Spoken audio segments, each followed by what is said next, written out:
नमस्कार, स्वागत है आपका हमारे इस विशेष बुलेटिन में। मैं हूं आपके साथ रेशमा और मेरे साथ है मेरे सहयोगी शरद मुदगल। आइए हेडलाइंस पर नजर डालते हैं। केंद्रीय गृह मंत्री अमित शाह तमिलनाडु के दौरे पर मदुरै में भाजपा कोर कमेटी बैठक की करेंगे अध्यक्षता।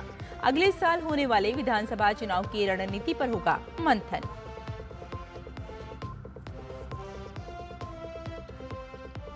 केंद्रीय मंत्री पीयूष गोयल ने नई दिल्ली में ब्रिटिश विदेश मंत्री डेविड लैमी से की मुलाकात। दोनों ने भारत ब्रिटेन एफटीए के बाद विभिन्न क्षेत्रों में सहयोग मजबूत करने के अवसरों पर की चर्चा। असम में बाढ़ की स्थिति में थोड़ा सुधार। 12 जिलों में 3 लाख से अधिक लोग अभी भी प्रभावित। वहीं सिक्किम में राहत एवं बचाव अभियान जारी।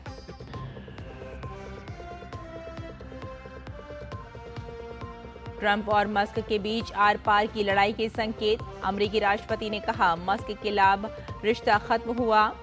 डेमोक्रेट्स को फंड देने पर गंभीर परिणाम की दी चेतावनी।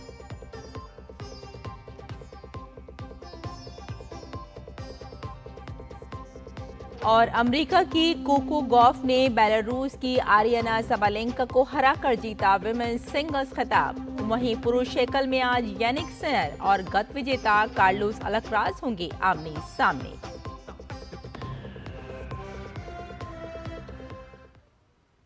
और अब समाचार विस्तार से। केंद्रीय गृह मंत्री अमित शाह आज तमिलनाडु भाजपा की कोर कमेटी की बैठक की अध्यक्षता करेंगे और राज्य, जिला और मंडल स्तर के पार्टी पदाधिकारियों से मुलाकात करेंगे। एक्स पर इसकी जानकारी देते हुए उन्होंने कहा कि तमिलनाडु भाजपा के ऊर्जावान कार्यकर्ताओं से मिलने का उत्सुक हूं। शनिवार देर शाम को अमित शाह मदुरै पहुंचे।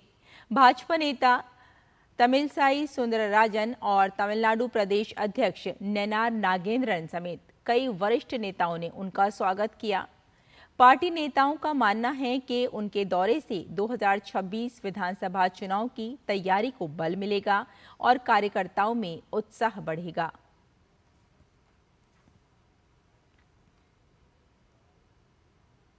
केंद्रीय कृषि मंत्री शिवराज सिंह चौहान आज कर्नाटक के दौरे पर होंगे। शिवराज विकसित कृषि संकल्प अभियान के तहत बेंगलुरु में किसानों के साथ संवाद करेंगे। विकसित कृषि संकल्प अभियान 29 मई से शुरू हुआ था, जो 12 जून तक चलेगा। इस 15 दिवसीय कार्यक्रम के दौरान केंद्रीय कृषि मंत्री शिवराज सिंह चौहान 20 राज्यों का दौरा करेंगे। एक राष्ट्र एक कृषि एक टीम के मंत्र के साथ कृषि मंत्रालय और भारतीय अनुसंधान परिषद की ये अनूठी पहल किसानों के बीच चर्चा का केंद्र बनी हुई है। प्रतिदिन लाखों किसान वैज्ञानिकों से सार्थक संवाद कर रहे हैं। केंद्रीय वाणिज्य मंत्री पीयूष गोयल ने कल नई दिल्ली में ब्रिटेन के विदेश मंत्री डेविड लैमी से मुलाकात की। बैठक में मुक्त व्यापार समझौते पर चर्चा हुई। पीयूष गोयल ने एक्स पर बताया कि दोनों नेताओं ने ऐतिहासिक भारत ब्रिटेन एफटीए को अंतिम रूप देने में किए गए कार्यों के प्रति अपनी सराहना व्यक्त की। इससे दोनों देशों के बढ़ते संबंधों को और मजबूती देने के लिए तैयार है। इस दौरान दोनों नेताओं ने द्विपक्षीय व्यापार को मजबूत करने और व्यापक रणनीतिक साझेदारी की पूरी क्षमता को अनलॉक करने के लिए विभिन्न क्षेत्रों में सहयोग को बढ़ाने के अवसरों पर चर्चा की। भाजपा सांसद रविशंकर प्रसाद के नेतृत्व वाले सर्वदलीय प्रतिनिधि मंडल की आज स्वदेश वापसी होगी। ऑपरेशन सिंदूर आउटरीच के तहत प्रतिनिधि मंडल 6 देशों की सफल यात्रा के बाद आज स्वदेश लौट रहा है। इससे पहले कल प्रतिनिधि मंडल ने जर्मनी के बर्लिन में भारतीय समुदाय के साथ बातचीत की और पाकिस्तान प्रायोजित आतंकवाद और ऑपरेशन सिंदूर के घटनाक्रम की जानकारी दी। रविशंकर प्रसाद के नेतृत्व में प्रतिनिधि मंडल में एमजे अकबर और राजदूत सरन के अलावा सांसद पुरंदेश्वरी, प्रियंका चतुर्वेदी, गुलाम अली खटाना, अमर सिंह, सामिक भट्टाचार्य, एम थम्बीदुरई शामिल हैं।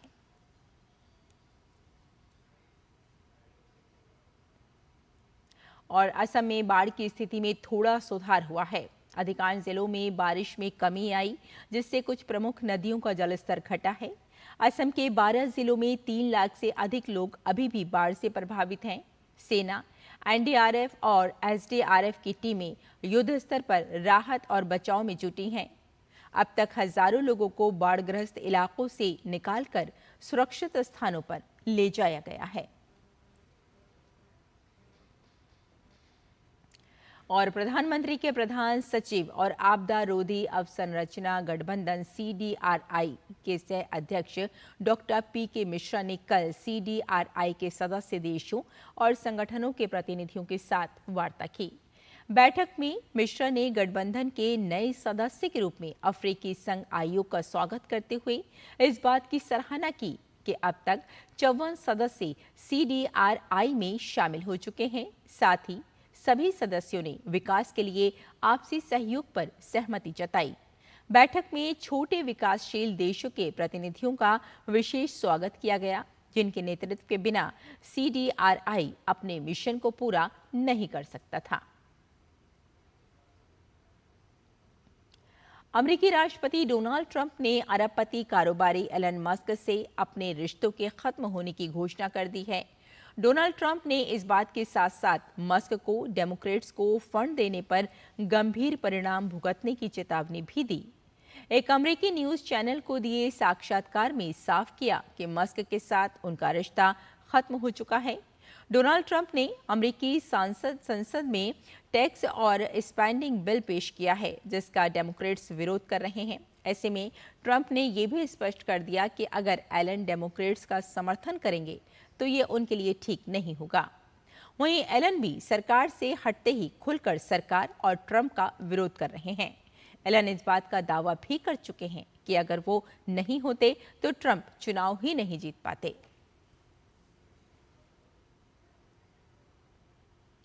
अमेरिका की कोको गॉफ ने फ्रेंच ओपन 2025 का खिताब अपने नाम कर लिया है। साल के तीसरे ग्रैंड स्लैम के फाइनल में कोको गॉफ ने विश्व नंबर 1 आरियाना साबालेंका को 6-7, 6-2, 6-4 के अंतर से हराकर पहली बार फ्रेंच ओपन की ट्रॉफी अपने नाम की। कोको गॉफ का ये पहला फ्रेंच ओपन खिताब है।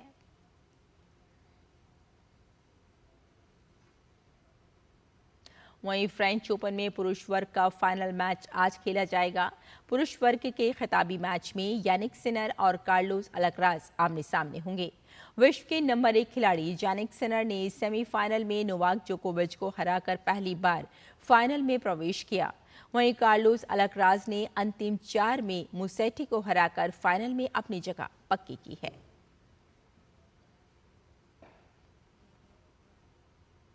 तो हमारे इस विशेष बुलेटिन में फिलहाल इतना ही। मुझे और मेरे सहयोगी शरद मुदगल को यहीं अनुमति दें। नमस्कार।